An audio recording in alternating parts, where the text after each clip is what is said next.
Hi, guys. Welcome to Real Food Recovery. We are very excited. We have a special guest here today. But before I get to her, I want to say hello to my partner, Jamie. How's it going?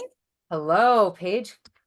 Going well. Glad to be here. Very glad to be here. I have been looking forward to this day and our visit from Dr. Tarman for weeks.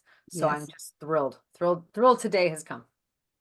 Well, do you want to go ahead and kick it off and tell us a little about her before we let her talk about her? Sure. So I just want to give a little bit of background on Dr. Vera Tarman. She's a world-renowned food addiction expert who writes, speaks, and treats people who suffer from sugar addiction, food addiction, and those who seek food recovery. Dr. Tarman has conducted numerous workshops, spoken as a guest, and she's also been the co-host of two TV addiction call-in series, Addictions Unplugged and Toronto Speaks on Addiction. She has been interviewed by national media such as CBC and highly respected shows like The Agenda and Black Art/White Coat. Interesting. I love that name. She has been on multiple American and Canadian podcasts. She maintains a website on addictions called addictionsunplugged.com. She is well established in the field of addiction medicine and is the medical director of Renaissance, one of Canada's largest treatment centers for substance abuse, where she has treated over 10,000 patients. Dr. Tarman is the author of Food Junkies, The Truth About Food Addiction, and Food Junkies, Recovery from Food Addiction. These are the standard texts that are used in school food addiction programs and courses. She spearheaded the first inpatient and outpatient programs in Canada for food addiction. She's a medical pioneer in the field of compulsive overeating and food addiction. She has treated over 100 food addiction patients in the last few years. Her main goal is to put food addiction on the table, pun intended, of services offered to people suffering from addiction. Food addiction is often dismissed and neglected, leaving many people without the necessary help and compassion they need to get well. As a recovering food addict herself, Dr. Tarman knows that freedom from food addiction is food serenity. Amen. Freedom from food addiction tastes great. Yes, it does. And before we jump in with Dr. Tarman, I just want to give a little personal experience here. Dr. Tarman, back in, gosh, it was 2012, maybe 2013, I was sitting in my car waiting to go into a grad school class. It was after work. I was sitting in the parking garage and I was almost late to class because I was hooked on the audiobook of Food Junkies. Oh, I was sitting there. I had, by that point, I had, after a lifetime of morbid obesity, had lost over 200 pounds. I had done it without surgery. I had done it without medical intervention of any kind. I was working with a dietitian at the time, a dietitian who was encased in this sort of American dietetics paradigm, and who was, after losing 200 pounds, was trying to tell me, you can have that slice of cake on your birthday. You can have that piece of pizza. You can have that cupcake. You can have just eat it and savor it and move on. And I was in hell because I was so, I knew I had done something that a lot of people couldn't do. I had done it without, rewiring and rejiggering my physiology, but I was absolutely possessed with thoughts of food and an addictive yeah. substance in food. And for me, it wasn't alcohol, it wasn't drugs, it was always the food. Mhm. And I ended up just being enamored with your book and your work because it was the first time ever in my life that I'd heard about that food could be addictive. And I was identifying with everything you and your co-author wrote. And I remember thinking, okay, this is way bigger than I think it is. And it's not just me, and there's nothing broken in here. And it led me down this path of, not only acknowledging my addiction to the addictive substances and processed foods, but also to, continuing on my path to keeping the weight off, losing another 50 pounds, staying on my health and recovery. Now it's been almost 16 years. It'll be 16 years next month. And books like yours were absolutely pivotal. So when I say that I am genuinely just honored to have you on this podcast, it is true. So thank you. Oh, thank I you. don't, That's a wonderful story. Thank you. I know. I just have to interject and say, how does that make you feel to know you are literally changing people's life? I mean, that's major. Yeah, it's just absolutely wonderful to hear stories like that. I mean, I feel so full of gratitude that I was actually able to be in a position where I could penetrate the Mhm. dismissal uh, um, paradigm, because I've been speaking about this for a very long time and just not being listened to, and that actually it broke through in some Yeah. places. It's just delightful. And it's also really delightful to see people like yourselves who are now, it's like you're my grandchildren. You're passing the word on yourself. Yeah. And that's just, it's so thrilling. Like what can be better than that? Like there is no Nothing. cheesecake that is as sweet as that. Amen.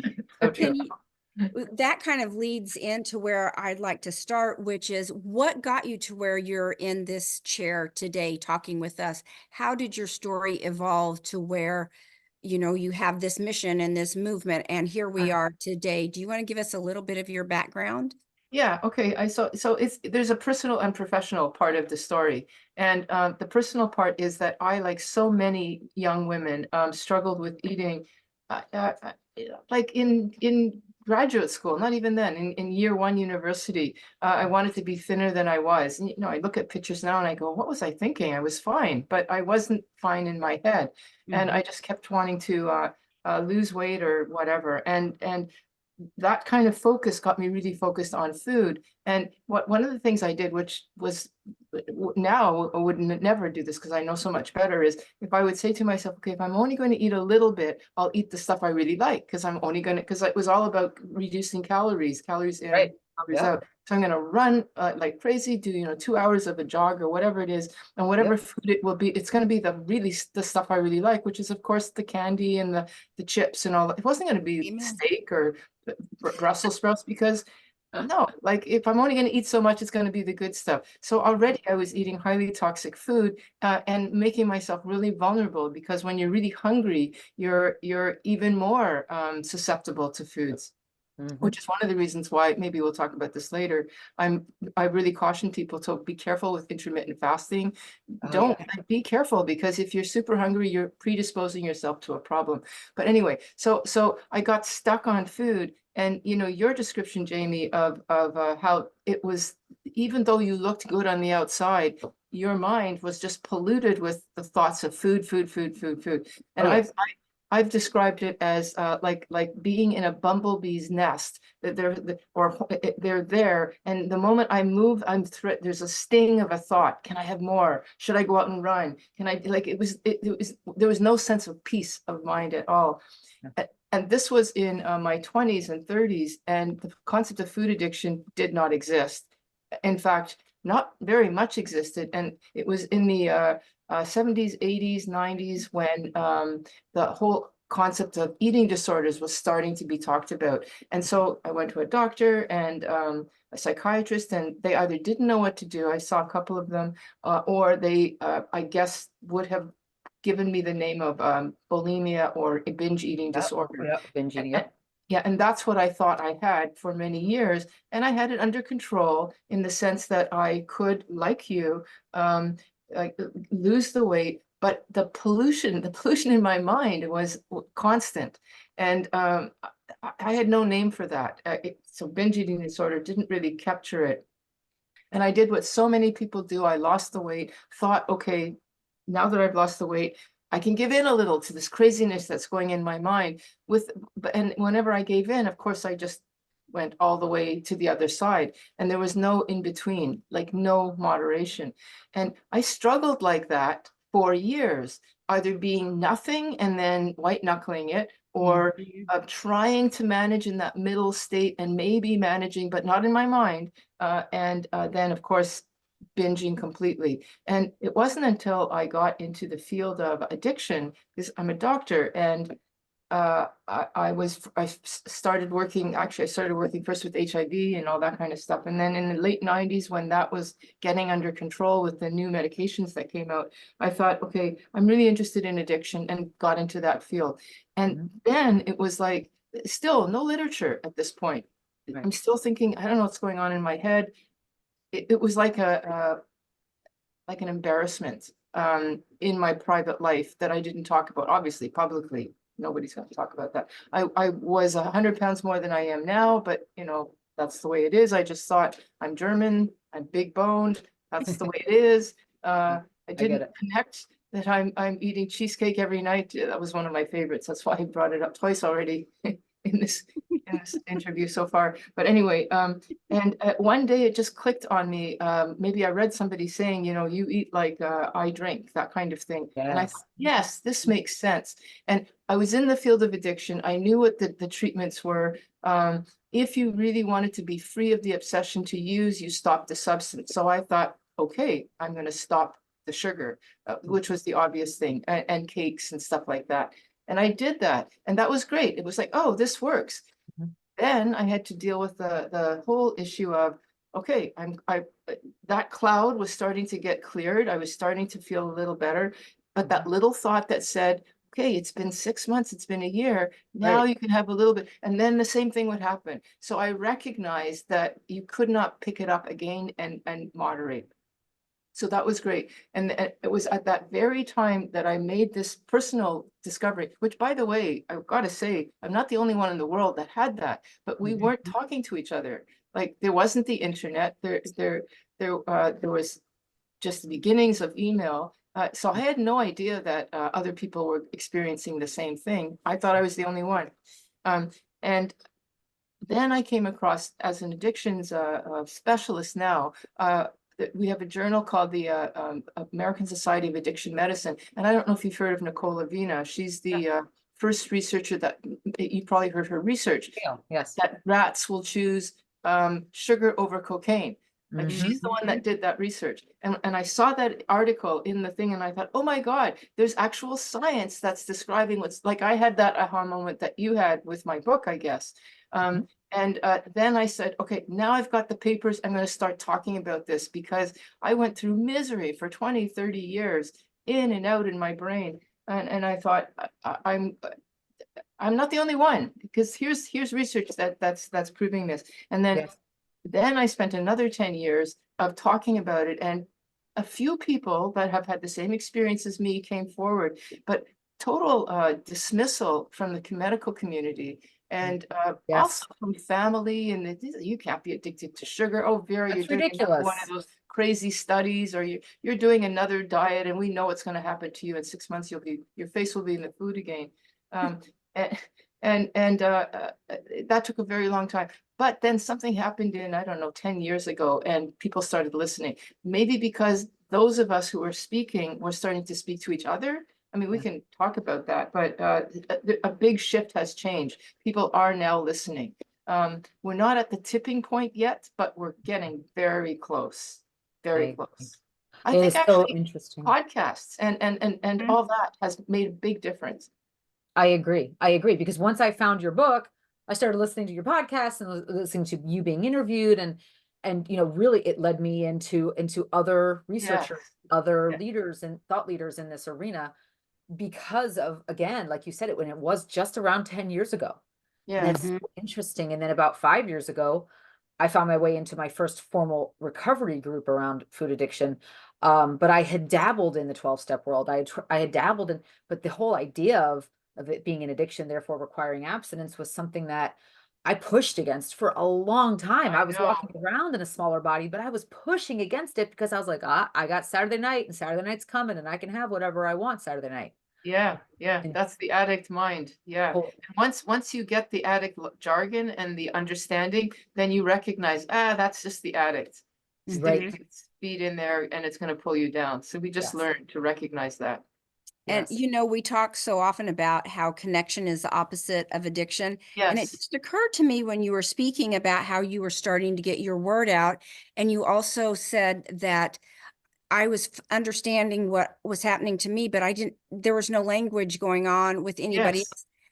I just now thought, okay, that's another level of uh, connection being the opposite of addiction. I never thought about it in that realm, but talking to one another and discovering new things brings puts the spotlight on it, and you discover I'm not the only one here, Yeah. and it really Struggling. helps. Yeah. Oh yeah, it really helps. And I always attribute the fact that, I mean, I'm very fortunate. Thank you so much for all of your compliments, but I see myself being in a very fortunate position because I've got the MD, and the book. people told me, I was talking about this before the book, and they kept saying to me, you got to write a book, Vera. And I mean, I know writing a book is not easy. It's a lot of work. And it was like, I don't want to write a book. It's going to take me away. I've got my job. I want to do this. I don't want to write a book. And they said, you have to, because people will listen. And so I finally broke down and wrote the book. So myself and Phil Wardell, I took a lot of his material. That's why I mean, I wrote the book, but I used a lot of his stuff. So I had to give him the credit for that.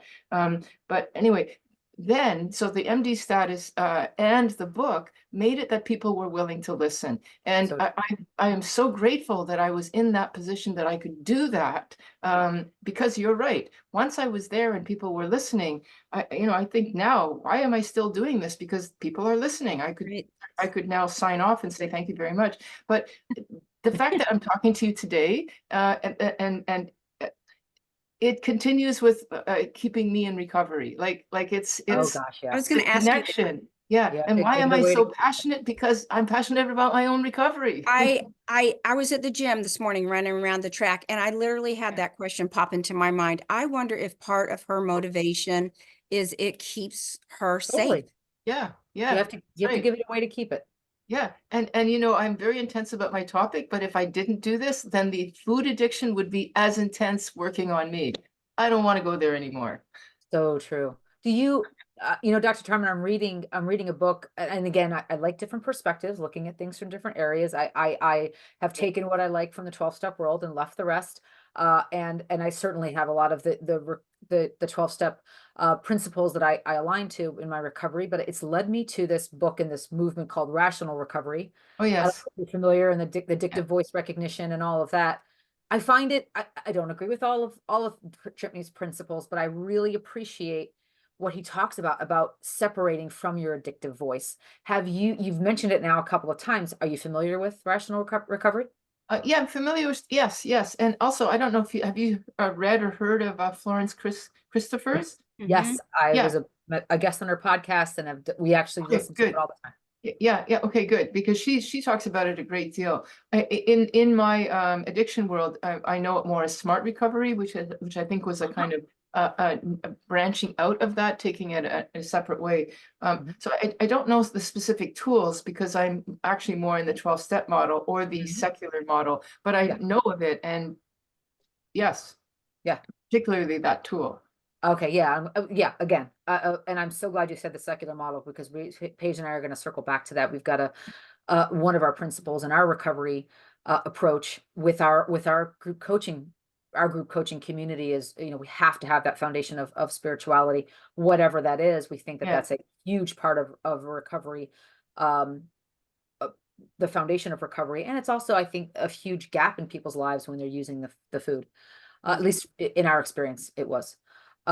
So I know that we want to ask you some other questions around the treatment center, but we'll get to that in a few minutes here. The first thing that I really want to dig into, again, we know that this whole idea of processed food addiction and recovery from it is possible, and it's something the three of us really believe strongly in. And you talked about your take on the momentum that it's building now, it's building. And I think that what we're seeing is that so many, just like I was years ago, pushing against this idea of it being addiction, I do see so many people in society starting to wake up, but I also see so many now pushing it back and saying, no, that's not what this is. That's not what I do. That's not what these foods do to me. I have control over it, or I don't use them that way, or that's ridiculous. I don't believe in that. I do believe that we're coming to a tipping point, but I also feel like the other people pushing to keep that other side of the scale down are pushing hard. Pushing. What are your thoughts there? Yeah. So so there's the dynamic of the resistance to the message, and that resistance is, I think that because we're not acknowledging how prevalent this condition is, food addiction. I mean, people don't like the word addiction because it denotes, you get this image of somebody who's, on the street and can't pay their rent and whatnot. And actually that you can get to that point with food addiction. You're not on the Absolutely. street where you can't pay your rent, but you're up on your third floor and you're so big you can't even go downstairs anymore. You have Yep. to have everything delivered to you. Like you're a shut-in essentially, and that's a shut-in that is as devastating and painful to watch. The destruction of a person's life in the same way as any other addiction. It's just slow and very Absolutely. gradual, but it's pretty unpleasant and very sad. But so because we don't see that, and people don't like this concept of addiction because they have the other vision of that. That I think that what's happening is that, well, two things: statistics of food addiction. How prevalent is food addiction? We're saying it's now somewhere between 15 and maybe 20%. And depending on the population, if it's the obese people with a high BMI, it's maybe as high as 50 or 60%. But it doesn't mean everybody is. So there's the fact that not everybody is a food addict and can moderate. And then there's the ones that can. So the fact that not everybody is, in a way, dilutes the message because, well, my husband can eat whatever he wants, but I can't. And so you get confused about that. But if you recognize, well, that's a condition, not everybody who eats food gets diabetic or addicted, then it would mean that those who do, they have a condition, and that's the example. But the food industry really taps into that. There's a political will to not acknowledge this condition, and it is co-opted by the public, who either don't like the concept of addiction, they don't want to see themselves that way because they don't like that, and they may not be, and they are food addicted and they don't want to think, well, what will I do if this is an addiction and therefore I have to quit? I don't want to go there. I don't want to go Yes. there. I want to be able to pay a dietitian to help me moderate. Yeah, exactly. And they'll There's do it. plenty of dietitians that will help you moderate if you pay them for it. So we're in this muddy place because we don't have a diagnosis that you can bounce between, well, am I one of those or am I not? And if I am one of those, well, there's all these services, in fact, more services covered by insurance plans that will tell me to moderate. And Moderate. yeah, and so that those extreme people over there that say it's an addiction and I don't want that, we're not seen in a favorable light. Is the diagnosis really going to make that big of a It's dent going to make in? a huge Okay. difference. And do Huge you difference. think it's being held, do you think that they're holding, pushing back against doing a diagnosis in the DSM because of the political and Yeah, the big it's the industry political, it's behind it? not because of the cost, because the cost of the drugs that are coming out, like Ozempic, the GLP-1s, those are tremendously expensive. It's far cheaper to take a food addiction diagnosis and pay a therapist, what, a couple $100 a week or something. Oh, that's less than $1,000 a month, whereas this medication is at $1,000 to $2,000 a month. It's Easily, far yeah. so it's not actually cost, No. but who's going to benefit? Well, obviously the pharmaceuticals are going to make all this money on the drug. Plus, they still get to sell that food, Exactly. and they get to hire all sorts of dietitians who are and gyms that are not doing much. In fact, like it's the business model is firmly entrenched in the Disease. moderation, yeah, the non-disease model. But if we have a disease, then we can step out of that. The other Right. thing is, if we have a diagnosis, like, I don't know if we'll have time to talk about my Renaissance program, the food addiction program, while it existed. It existed thankfully to the donation of a very kind woman who donated for 3 years to have this program. When her donation ended, because it wasn't going to be forever, we were hoping that something would take it up. Insurance wouldn't take it up. We have a government funded insurance plan. That wouldn't take it up. That meant that people had to pay for it. And because people didn't see it as, well, is it really an addiction? They couldn't get any funding. And so it basically dried up because we couldn't get people to pay for it. If we had an insurance plan, pardon me, if it was a diagnosis, then we could have said, this person's coming in for addiction, that one's coming in for alcohol addiction, that one's coming in for food addiction. It would have been all the same thing. See? Interesting. Yeah, that and all of that conversation kind of leads into our question of, are you seeing trends in addiction or in recovery? Are you seeing things happen? You've coached and counseled over 1,000 folks in your career. Are you seeing things change? In the food world? yes, in the counseling world, as far as, do you want to speak any more to, are you seeing trends changing in addiction or in recovery? Well, okay, so in addiction and recovery, I'm seeing trends, yes. But in the food addiction world specifically, there's still uh, because it's funded, the larger addiction model is funded.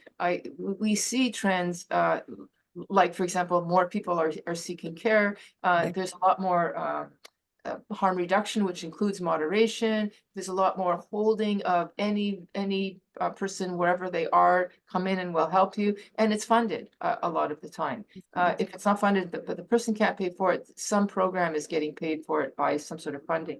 In the food addiction world, that's not happening because it's not being funded. So the people who seek help are the ones who so what are the changes? We're seeing more people seeking help, but not Oh, enough. good. Yes. Not enough because they can't afford it. But the ones who are motivated and recognize that this is an addiction. Like, I mean, Jamie, your story is pretty damn clear. And I'm guessing that if you had the cash, you would have sought this treatment out earlier on. You just didn't know about it or whatever. So we're getting highly motivated clients coming in, but it's a small group because they're the ones who can afford it or are willing to pay for it. And then we're seeing a lot more people who are interested in doing like therapists, counselors, nutritionists taking it on. That definitely did not exist even 5 years ago. Like that's really happening right now. We're seeing people getting training. Like we have a training program for a couple of them for food addiction, which didn't exist but now does, and they're churning out people. That's a whole new phenomena, and I'm really gratified to see that because when I see people who just I don't know where they get their coaching license. And then they say, I'll do food addiction, but they're really actually teaching moderation. We want to have I mean, that's one of the things that I worry about is that there'll be so much interest in the field that it won't be an understanding of food addiction. Right. Like we have to, because that can mean a lot, that can mean many things to many people. And we want to have a sort of clean definition of what it is. Like trigger foods, you have to be abstinent from some. If you're not abstinent, this is why your mind is still occupied, that whole understanding. You know, that when you're talking about people going in to the counselors and trying to figure out how can I moderate, let's figure out a plan where I can have a little this. And Yes, they yes, spend so much energy on how yes, can I work around and still get my drug yes, yes. versus take that same amount of energy and just cut it off, just abstain. And you'd be giddy up on down the road and you'd be so much further ahead instead of spinning your wheels trying to figure out how can I moderate? You're just Yeah. stuck in this trying to figure out that plan. Yeah. And then that you as therapist, your role is not to help the person spin and spin and spin, but to actually hold them and say, you can do this. Right. Here's what you can do when you're anxious. Here's how you're going to sleep tonight because you don't know how you sleep without your ice cream. Like those kind of practical ways of getting that person through that first 3 weeks of post-acute withdrawal. Yeah. What are you so afraid of? Let's figure out what you're so afraid of. And then we're going to answer all those questions. So it Yes. takes the fear Yes. down Absolutely. and calms the Yes. brain. And one of the things that in real food recovery, Dr. Tarman, one of the things that we talk a lot about. So first thing that I think is really important for us to just to remind our listeners on is Paige and I come to this idea of food addiction recovery from two different sides of the spectrum. Paige, her story looks very different from mine. Mine was morbid obesity. Of course, for years since I was a young child, I was morbidly obese. I was that person that you described who was living on the third floor and could barely get up to the top. I lost jobs. I lost income. I had immense amounts of social and emotional impacts on my life. My marriage was destroyed from my food addiction. All of those things really, my life and career and emotional development were stunted, completely stunted, just like any other addict. Yes. Yes. You just didn't die, but you would have died. You would have been an early death. Absolutely. And I knew it. I knew I wasn't going to live till 40 if I didn't do something. I was 450 pounds. And the only reason I didn't know that I was more than 450 was because I couldn't find scales that went up higher. Yeah. So for me, it was, I had given so much of my life to this addiction, and I didn't know it was an addiction. I just thought I was weak and I was big boned and I was Italian and people were obese in my family. And that was no. So that's my side of the spectrum. Then we have Paige, who lived, was a spindly, her words, spindly kid, full of energy, lived in a fairly normal weighted body, didn't really look like she struggled with food, but inside she struggled deeply with food. For years, she was on the dessert diet, but she had this Right. size body. Right. Right. It was never alcohol. It was never drugs. It was the food for her. And so we come to the same point of on the spectrum from two different sides. And that's, I think, why Paige and our partnership resonates with people, because not everyone was an extreme addict who wore their addiction the way I did. Many people are in Paige's camp, where they're suffering in silence and they're Yeah. looking a certain way on the outside, but inside they're imprisoned. Mhm. So one of the things that we teach in our program, in our community, is really about connecting with all the parts of us that we pushed away through numbing with food. One of these movements in psychology that really is resonating very deeply with us, with our members, is this, internal family systems. Yes. So do because when I finally did the digging, when I got abstinent, which by the way was 6 years after reading your book, 6 years I struggled in the prison of food. Even though I was in a smaller body, I was still in prison. And I cried the night that I realized I was going to have to go abstinent from food, those triggered foods. I cried. I felt like I was losing my best friend, my only friend for life. Really, that's how I described it. Yeah. And I remember, once I peeled the food away, I had to look at all these other aspects of my life and that needed healing. And I did have to go back to, in some cases, childhood memories and childhood hurts and harms. So do you believe that food addiction, or any addictions, are related only to childhood trauma, or related, how it entrenched is childhood trauma in addiction response? Or is it cultural conditioning from repeated exposure over decades, Mhm. or is it a combination? Yeah, well, I think the only answer is it's a combination. I do think that there is I don't even know if you've asked this one, a genetic predisposition to addiction, including food addiction. So we've already got the genetics there. And then the trauma piece, there's no question that it is a major predisposing factor. It's not the only one, though. You can have totally good genes and had a great childhood, but you ended up, because of cultural exposure to too many foods all at once, all the time, you just on that a level alone, you can develop an addiction. Just like if you smoke cigarettes every day, you're going to become a smoker, whether Yeah. you have the genetics or not. Like it is that simple. But a person who has a trauma based background is definitely more predisposed, because they don't know how to emotionally regulate. And so they're going to reach out for the alcohol or the food far sooner than somebody else who may not have had the exposure and the necessity until they're older. And then they, ended up marrying somebody or got a job as a cook, and then they become addicted because of exposure. But I think that trauma is a big one, because food is primal. Like we are already wired to like sweets, and we're already wired to like food. It's already built in, and all a food addiction does is it takes a normal process of a predisposition to wanting sweet and enhances that. Like it's you don't even have to build the pathways for addiction for food. They're there. You just have to fill them in, and they're there, and then they'll just blossom. They'll just explode, blossom, explode. But if you have trauma, then early days, like when we talk about trauma, it's often the neglect, it's often the constant barrage on our system, and so you need constantly to comfort and console yourself.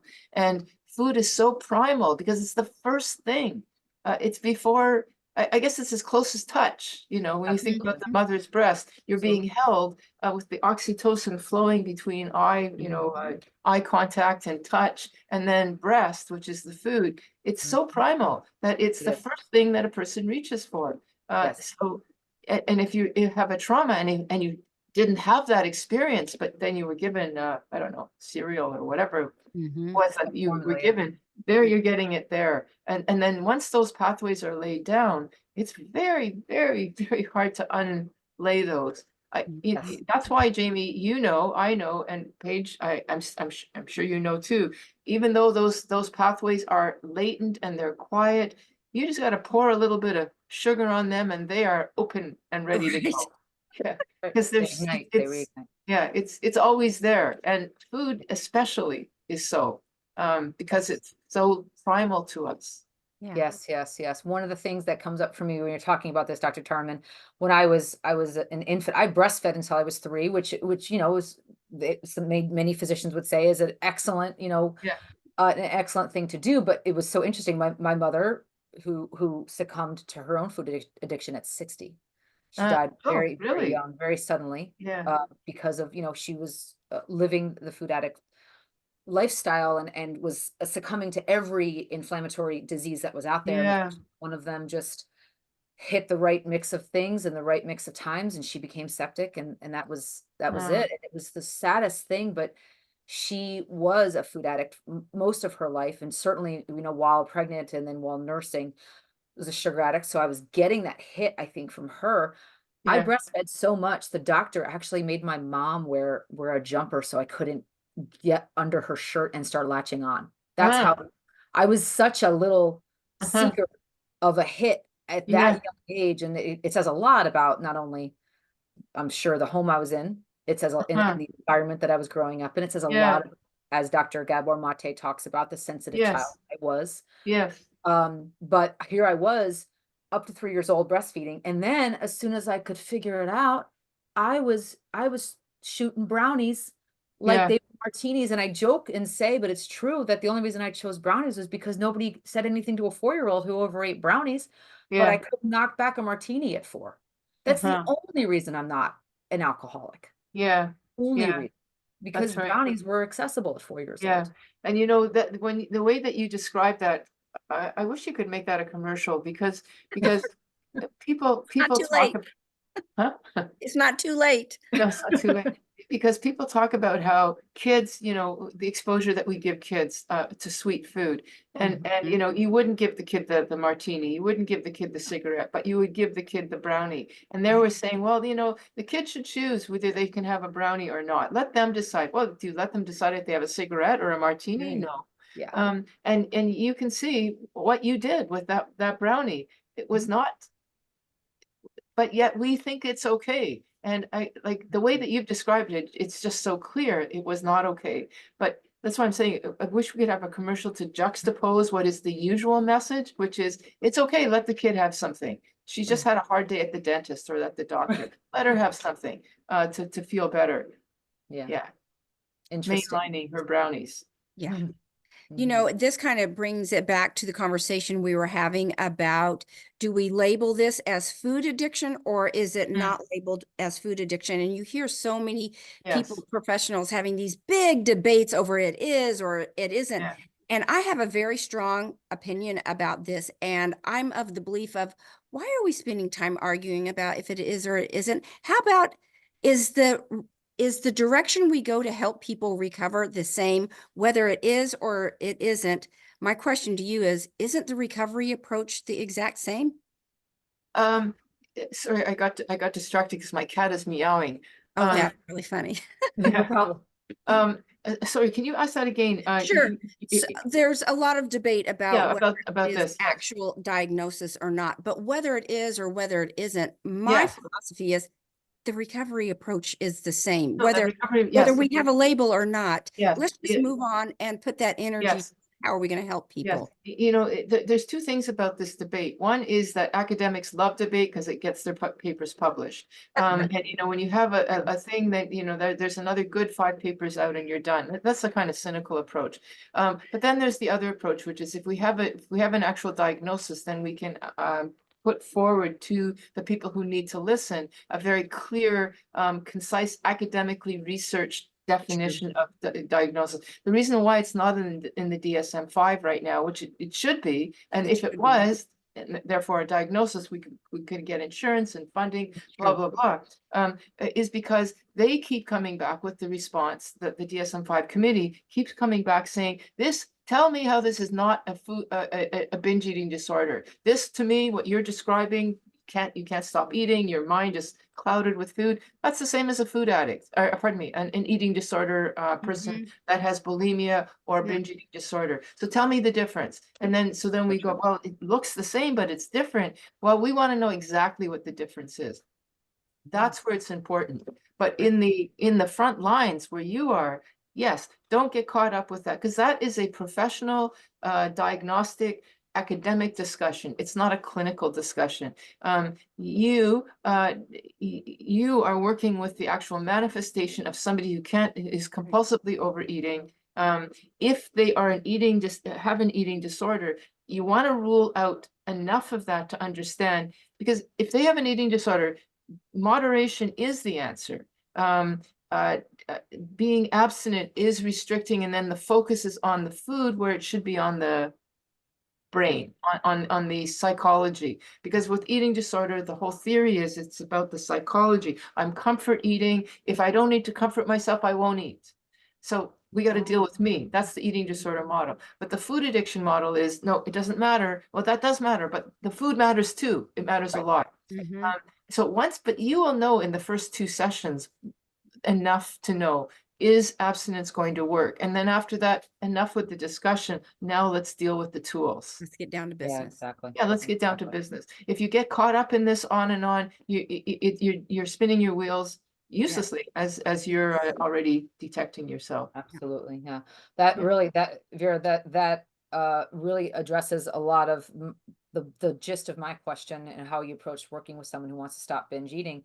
So it is the whole idea of sussing out Yes, addiction versus the yes, behavior, the psychological side of things. And if there's a true chemical addiction happening, then yes. then that talk of abstinence needs to come in Yeah, versus unfortunately, you can have both, which makes it very muddy. So you have to decide then how with food addiction, it's clearly what is the food, the chemical dependency, and remove that. Uh, if you want to do that, but if the person has an eating disorder, you may also have to be aware of that and kind of straddle both of those. And when we were doing our food addiction program, it became pretty clear, like halfway through, I don't know if this is a food addict or not, because this person is really, they didn't have the same behavior. So the Yale Food Inventory, which is the diagnostic tool, is pretty good at helping. It's not alone enough. We're trying to get a better tool, but a lot of it is going to be your intuitive sense of, I think this person will do really well on a food addiction plan, whereas this one isn't. And my guess is that 80% of your people are food addicts because they've already tried the moderation plan. Right. right. Right. Yeah. And that's the key. That's the line that they cross over is Yeah. they can't moderate, or they can moderate in action maybe, but in their brain it's Exactly. anything but. Exactly. Yes. Yeah. I And want to the, read, oh, go sorry. ahead. No. I want to Good. read a little quote from your book, Food Junkies, that really, this one hit me hard. So I had to share it today.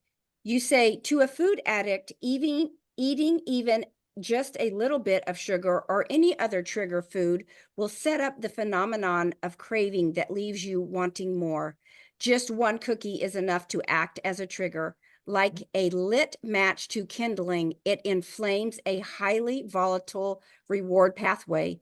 It's just waiting to be set ablaze, an inferno that consumes willpower and makes it impossible to rationally moderate portions after that first taste. That hits it right on. Dang. I had to dog ear my page, outline it, and I'm like, she said it right there. So that being said, that understanding, do you ever feel like you are restricted in this style of living? And what is the greatest benefit to you of living this way? Well, okay. I mean, this is the thing. Every addict, including myself, thought there is no way that I can not have this food. Right? And Oh, my. then when I restricted, I just wanted it all the time. And there's just no way I could live without that struggle. I just assumed that was life. That was Vera's life. And I just had to work with it and make it not so horrible. Make that noise a little less in any way that I could. What I didn't know is, and it took me getting sober, food sober, to realize that the quiet, that it actually that once that fire is out, there's no fire. And there's that means also no desire for it. So that what's it like now? I don't think. Okay, occasionally, yes. If I smell toast, toast is a big one. Toast is like, oh my God, I love that toast. And then I have to run away. Or, sometimes you walk by those stores and they're pumping out the donut smell Oh, and yeah. and Roasted I just have to close my nose and walk away because it is a lure. It is a lure. But most of the time, 95% of the time, I don't even think about it. And then when I see it, so for those of you who are going, oh my God, how can you do that? Say it's actually really easy once you get past the hump, which That's we right. can talk about in a minute. And it's now when I go into a Starbucks and I see people, I just think, oh my God, I'm so glad that's not me. I'm so glad. Thank you so much. That's not me anymore. That's right. But that period of time from how will I do this to realizing, oh my God, I don't need this. I'm good. That takes about 2 or 3 weeks. And that time is definitely hard. And that's where coaching and therapy and all that kind of stuff, that's where we're holding them and saying, Mhm. wait until the miracle happens. It will Yeah. happen. But if you have a little cheat here and there, you're just prolonging the agony. Yes. I would say to people when they just don't believe me, I'll say, smoking. A lot of people are ex-smokers. They're no longer smokers. If there's anybody listening who was a smoker and is no longer a smoker, do you still want a cigarette? It's like you smell it, it's like, oh, that person's got smoke breath. Get out of my face. I don't want to smell that anymore. That's how you'll be with sugar. Mm-hmm.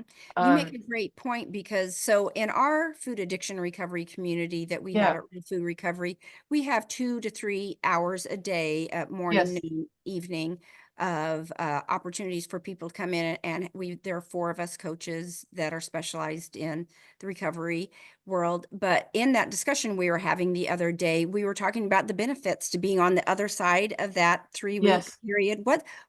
We went around the room. What is the greatest Oh, benefit to being past that? And universally, they all said a calm brain.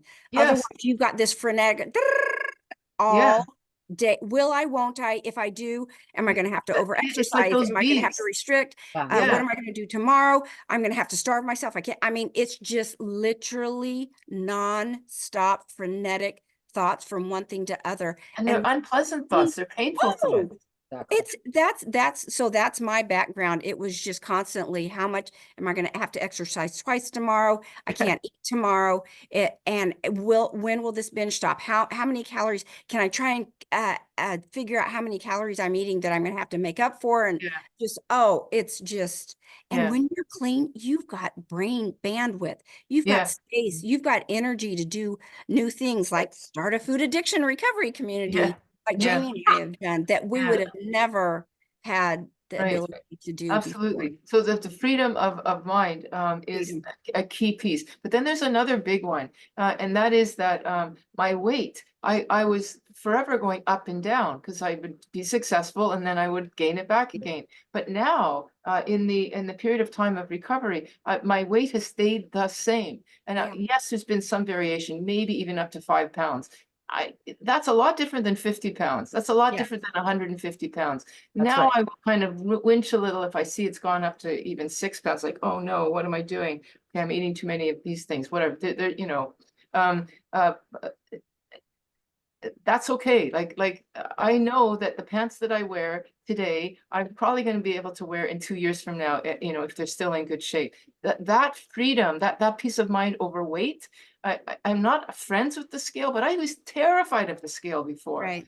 That's right. Terrified or overly friendly. Now I weigh myself once a month only, and I'm not like super happy about it, but I'm not terrified. It's like, okay, there we go, that's it. And that Exactly. is huge freedom because part of that, what was feeding that freneticism was, I'm out of control, and what will happen? I'll gain that weight back. Right. Oh, Yes. it's terrifying.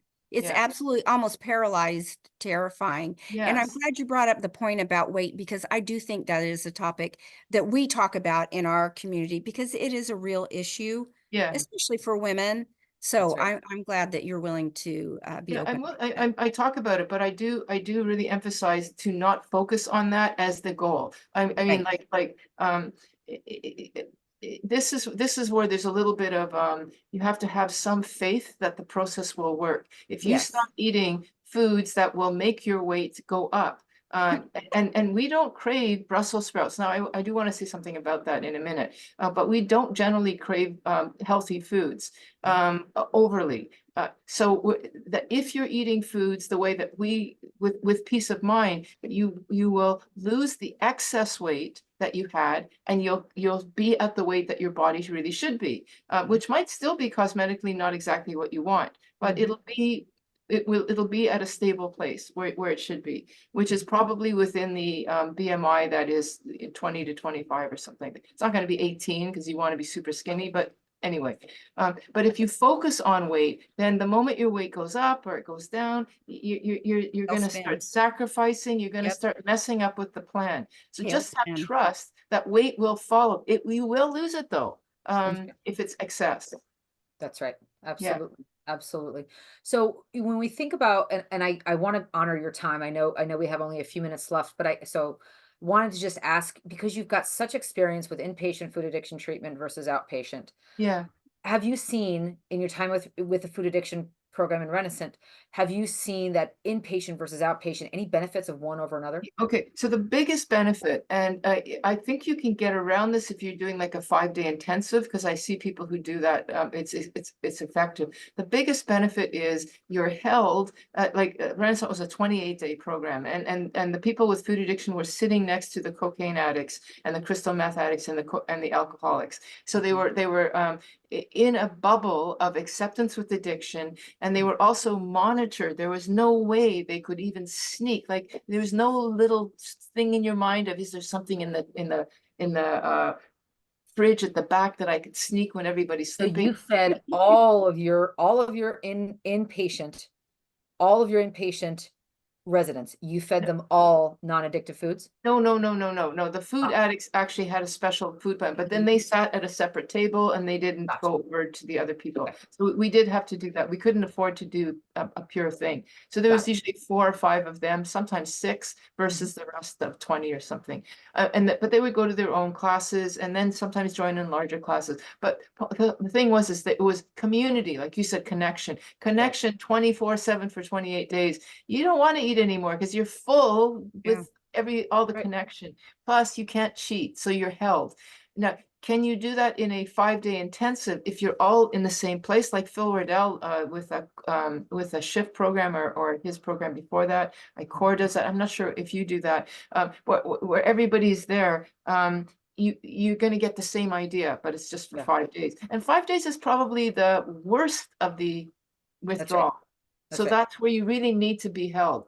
But if you can't do that, like you mentioned that you have something in the evening and in the day, throughout the day, as much support, because it's a relentless addiction all the time, not just like sometimes people drink only on weekends or only at night before, they go to bed.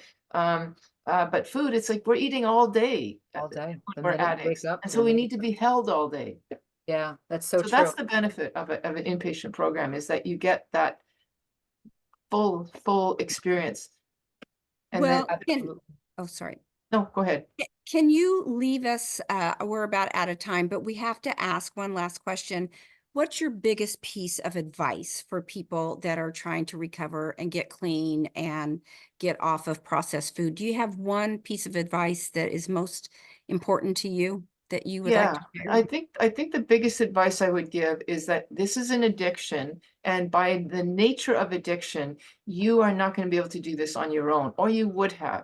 The cocaine addict, they are not wanting to give their last dollar out of rent. They can't do it alone. So my biggest piece of advice is you will have to acknowledge that there's an addiction, and then seek a way that you're going to quit the triggering food that keeps the fire going, but you're not going to do it alone, or you would have. So that means you have to get support. So that means get a coach, that means get a 12-step group, that means get a treatment center. It means something that you will then surrender, because your addict mind wants that thing at the end of the day. And you're going to have something to say, what am I going to do? I don't know what to do. So something that is going to help you. So what am I really saying? You have to get support. You cannot do this alone. And I want to say you can do it though with support. And Absolutely. I love how you said that person at the end of the day says, I can't do it. Well, that's what, even if you know what to do, or you said they don't know what to do, they Yeah. kind of do, but Yes, again, your brain is in that frenetic spinning. So if yes, you have a place like Real Food Recovery to go check in and talk to trained counselors, then we will reiterate back to you what you already yes, know you need to do, and just yes.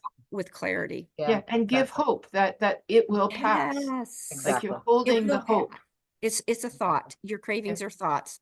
They will pass. Yes, yes, that's right. They will pass. Yeah. Absolutely. Well, and So that's the one of the message, reasons. I want to leave the message that there is hope. It really Yes. is hope. You will be free of this obsession. Agreed. Agreed. So when we think about wanting to stay engaged with Dr. Tarman, we've got a couple of different ways to do that. First of all, she and her podcast co-hosts have a very, not only the Food Junkies podcast, which can be found everywhere that podcasts are found, as well as the books, but she has a Facebook group, very active. It's called I'm Sweet Enough, Sugar Free for Life. She can be found. It's a very active, engaged Very Facebook. good. The thing I love about Dr. Tarman's group is that they know that it's not their thought leadership that they're kind of subscribing everyone to. What they're doing is they're creating a community for folks, not only folks in the addiction, but folks who have lived experience and come out of the addiction to weigh in. And there also are other professional counselors and coaches out there who are weighing in this community to provide this really, I think, expert place to be held on Facebook. So thank you again for creating that, Dr. And it's Tarman. free, and it's free. Even better. There you Yes. go. There you go. And you will also find Dr. Tarman on her YouTube channel, Vera Tarman MD. So, Dr. Tarman, we can't thank you enough. Really, this has been a pleasure. Oh, Yeah. thank you so much for asking me. Wait, Love passing the message.